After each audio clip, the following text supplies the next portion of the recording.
Pemirsa, kami ajak Anda kembali untuk ke Pengadilan Negeri Jakarta Selatan untuk mengikuti jalannya sidang yang melibatkan Verdi Sambo CS. Peristiwa di Duren 3. Nah, tadi Bapak ngomong peristiwa pelecehan. Ya. Sekarang berubah menjadi peristiwa Duren 3. Pelecehan dan penembakan juga. Intinya itu. Yang tegasnya yang mana nih? Peristiwa pelecehan di Duren 3 atau peristiwa Duren 3? Peristiwa pelecehan dan penembakan di Duren 3, Pak. Ya. Sambonya ngomong kalau itu peristiwa pelecehan di Duren 3. Betul, Pak. Oh gitu. Waktu Pak FS datang ke sana, ke mana tadi? Ke Paminal ya, di kantornya? Ke Propos, Pak. Propos. Ada nggak Bapak melihat berempat ini melakukan suatu peragaan atau apa nggak di dalam situ? Tidak? Nggak ada. Tidak ada? Tidak lihat, Pak.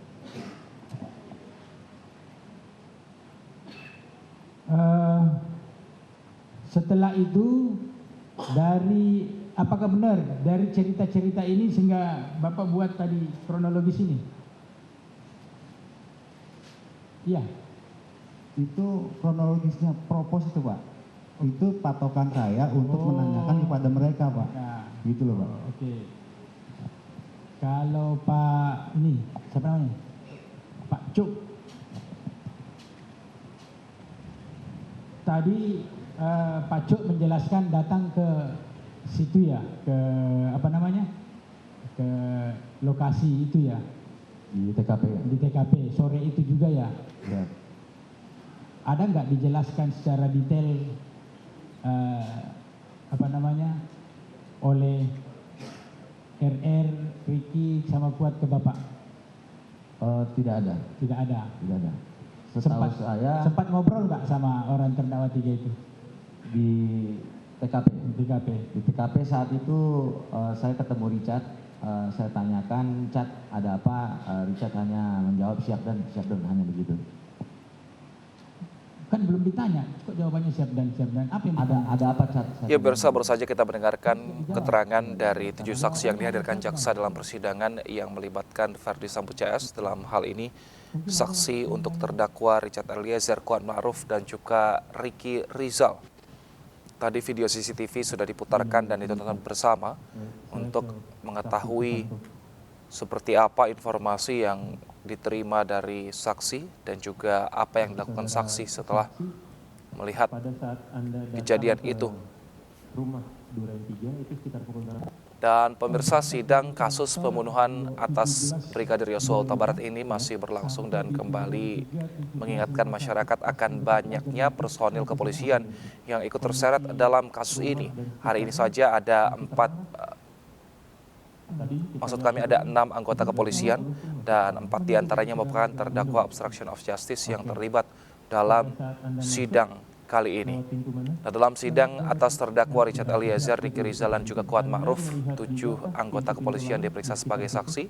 4 diantaranya merupakan terdakwa dalam kasus perintangan penyidikan atau obstruction of justice, yakni Agus Nurpatria, Arif Rahman Arifin, Baikuni Wibowo, dan juga Cuk Putranto.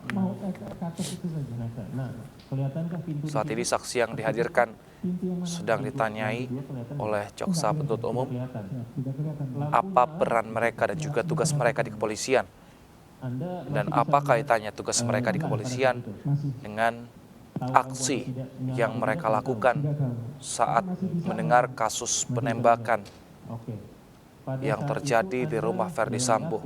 Menyatakan mendengar ada yang menanyakan kepada Kuat Ma'ruf, Ricky, dan Richard. Siapa yang menanyakan kepada itu? Lalu bagaimana kita menakar peran para anggota kepolisian yang jumlahnya ini sangat masif dalam kasus pembunuhan berencana yang dilakukan mantan Kadif Propam Polri Verdi Sambo, dan sejauh apa kesaksian mereka bisa menjadi kunci persidangan. Kita akan membahasnya bersama dengan Prof. Suparji Ahmad, Guru Besar Ilmu Hukum Universitas Al-Azhar. Selamat sore, Prof. Suparji.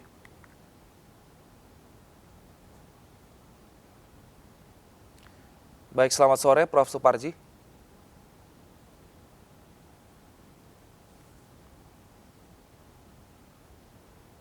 Selamat sore, Prof. Suparji. Baik. Baik Prof, dengan saya Wilson di studio kita akan membahas seperti apa perjalanan sidang kali ini karena secara garis besar memang kita lihat komposisi saksi yang dihadirkan hari ini merupakan personil kepolisian dan 4 diantaranya juga adalah terdakwa dari kasus obstruction of justice. Seperti apa tanggapan Prof Suparji mengenai hal ini? Ya, saksi-saksi yang dihadirkan oleh jaksa penuntut umum pada hari ini tentunya punya kapasitas sebagai seorang saksi. Kemudian yang kedua adalah bahwa keterangannya juga memiliki urgensi atau memiliki arti untuk membuktikan dakwaan dari jaksa, yaitu pembunuhan berencana. Nah, mengapa polisi dan mengapa yang dipanggil sebagai saksi?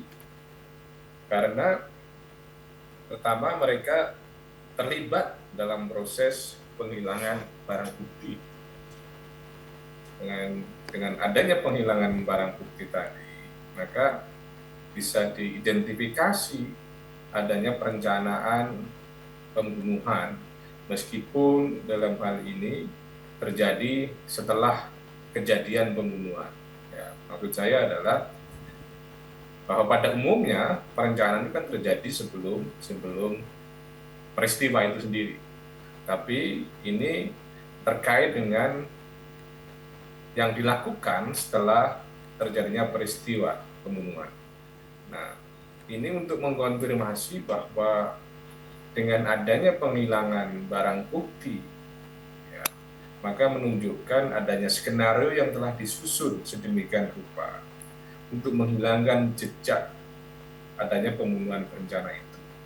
Atau pada sisi yang lain, bahwa pembunuhan berencana itu adalah benar adanya terjadi. Karena apa? Karena buktinya jejak-jejak tentang pembunuhan itu dihilangkan. Nah, sederhananya, kalau ini bukan pembunuhan berencana atau asumsinya itu yang diungkapkan di awal, adanya peristiwa tembak menembak, mengapa harus dihilangkan alat buktinya? Kan justru seandainya itu tembak menembak, barang bukti atau kemudian barang-barang yang terkait dengan tindak pidana tadi itu diamankan. Ini loh, yang terjadi adalah tembak menembak, buktinya ini loh. Nah, misalnya rekaman. Nah, tetapi ini kan para anggota kepolisian disuruh menghilangkan jejak-jejak dari barang bukti tadi itu. Ini artinya mengkonfirmasi bahwa pembunuhan berencana itu benar adanya. Bukan tembak menembak, bukan spontanitas, bukan sebuah reaksi. Ini antara lain yang bisa kita coba berikan pandangan dan pendapat mengapa mereka ini dihadirkan sebagai saksi. Nah, pada sisi yang lain juga menarik kalau mereka juga menjadi terdakwa di kasus obstruction of justice, yang tentunya mereka akan berusaha dalam dakwaan perkara yang bersangkutan untuk membebaskan diri dan melepaskan diri atau meringankan diri dari dakwaan obstruction of justice. Apa yang diungkapkan kali ini, meskipun ini adalah kapasitas sebagai saksi, tentunya tidak akan terlepas nanti ketika persidangan yang bersangkutan dalam perkara obstruction of justice. Artinya, bagaimana keterangan kali ini? Apakah yang bersangkutan berani jujur apa adanya, atau kemudian ada hal-hal yang dimanipulasi sehingga nanti pada persidangan yang bersangkutan bisa mempengaruhi fakta, mempengaruhi alat bukti dan sebagainya. Jadi menurut saya kapasitas yang bersangkutan pada hari ini memenuhi dan memiliki urgensi. Baik, tapi bagaimana membedakan antara tugas mereka memang sebagai anggota polisi yang kemudian melakukan tugasnya untuk menyelidiki kasus Yosua Huta Barat, dan bagaimana membedakan juga antara mereka yang berpihak menutupi kasus yang dilakukan oleh Ferdy Sambo. Ini seperti apa nanti hakim memilah agar tidak agar lebih jelas seperti itu? Ya, saya kira hakim dalam persidangan Eliezer, Kuat dan Ricky akan fokus pada pemenuhan unsur pembunuhan berencana. Maka keterangan-keterangan saksi yang terungkap dalam persidangan itu akan dipilah, ya, akan dipilah untuk membuktikan tentang pembunuhan berencana tadi itu. Nah, dalam konteks yang bersangkutan bahwa pada satu sisi ini adalah melaksanakan perintah atasan, pada sisi yang lain ya ini ada satu perbuatan pidana, bagaimana menempatkannya? Tentunya bahwa argumentasi mengatakannya adalah perintah atasan itu tidak bisa serta-merta digunakan. Karena apa? Karena perintah atasan tadi harus selektif. Pertama, berhubungan dengan jabatan. Kemudian yang kedua bahwa perintah atasan tadi adalah untuk kepentingan umum, ya. Perintah atasan tadi untuk pembelaan, perintah atasan tadi tidak bertentangan dengan agama, peraturan, hak orang lain dan sebagainya. Jadi ini tidak bisa kemudian mematahkan bahwa yang bersangkutan itu menghilangkan barang bukti dalam rangka melaksanakan perintah atasan. Karena perintah tadi adalah tidak benar, maka untuk itu ya mestinya tidak dilaksanakan. Jadi menurut saya dalam hal ini hakim pada kasus persidangan Eliezer, Kuat dan Ricky akan fokus sejauh mana perbuatan-perbuatan para saksi tadi itu, keterangan-keterangan para saksi tadi itu mendukung pembuktian pembunuhan berencana tadi, Mas. Baik Prof, tapi yang menarik juga dalam sidang kali ini adalah ternyata tidak hanya membuat isu pembunuhan Yosua Huta Barat, tapi yang juga kami ingin sorot adalah berkaitan dengan kesaksian Pak Ito yang muncul saat persidangan, yaitu tentang nyanyian terkait bisnis ilegal yang dilakukan pejabat Polri, yang juga saat ini banyak dibahas warga di media sosial mengenai aliran dana dari bisnis tambang batubara ilegal. Nah, ini tanggapan Anda seperti apa? Dan ketika nanti ini sudah diisukan, seperti apa penanganan proses hukum selanjutnya? Apakah perlu ada laporan atau bisa langsung diselidiki oleh pihak kepolisian? Ya, ini saya kira adalah satu dinamika yang menarik. Mengapa? Selama ini kan muncul sebagai sebuah narasi, sebagai satu opini yang tidak jelas, ya, tidak jelas arahnya, tidak jelas dasarnya, tidak jelas ya, buktinya, mengemuka bisik-bisik dan sebagainya. Tapi kali ini terungkap misalnya di dalam fakta persidangan, ya, sehingga ini tidak bisa diabaikan begitu saja, karena yang mengungkapkan telah disumpah, yang mengungkapkan tentunya adalah telah memikirkan dampaknya jika keterangannya adalah palsu. Bahwa yang diungkapkan tentunya adalah sesuai yang dilihat, yang dialami, yang didengar secara langsung. Ini adalah suatu fakta persidangan. Oleh karenanya menjadi menarik, berarti ini mengkonfirmasi narasi-narasi, opini-opini yang berkembang selama ini. Persoalannya adalah bagaimana tindak lanjutnya atas fakta-fakta yang diungkapkan oleh saksi tadi.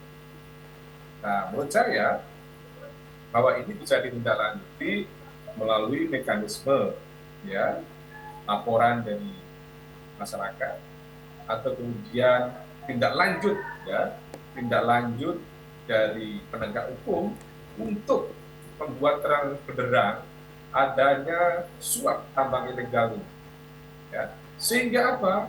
Tidak menimbulkan fitnah, tidak menimbulkan unsur pencemaran nama baik seseorang, atau kemudian tidak menyebabkan citra negatif kepada institusi ini. Jadi ini harus ditindaklanjuti supaya apa? Sekali lagi mencegah fitnah, gitu, dan membuat terang benderang perkara dan mencegah rusaknya citra institusi. Jadi harus diperjelas Jangan sampai ini adalah opini yang benar. Apalagi berbagai macam survei menunjukkan ya, mohon maaf bahwa citra kepolisian itu berada di peringkat bawah setelah institusi-institusi penegak hukum yang lain, KPK, Kejaksaan, KPK, kepolisian. Ini kan harus ada kerja keras untuk memperbaikinya, untuk merecovery, bukan berarti berkompetisi kelembagaan, tetapi adalah membuat sesuatu yang benar. Jangan sampai sesuatu yang fitnah, sesuatu yang bersifat opini, asumsi belaka. Jadi menurut saya ini perlu ditindaklanjuti, ya. Baik, nah meskipun tadi Prof juga menyindir sedikit soal fitnah-fitnah yang juga ini ternyata menyeret nama Kabareskrim Komjen Pol Agus Adrianto yang ternyata memang sudah dibantah oleh yang bersangkutan. Nah, tapi sevital apa Prof posisi dari seorang Kabareskrim dalam pusaran kasus yang menyangkut bisnis di daerah selama ini?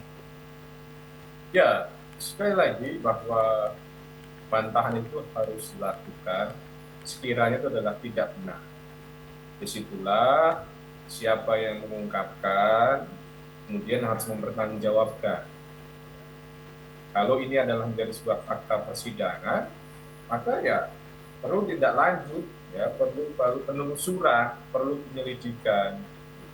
Jangan sampai hanya sekedar membantah, jangan sampai sekedar hanya tidak membenarkan apa yang disampaikan.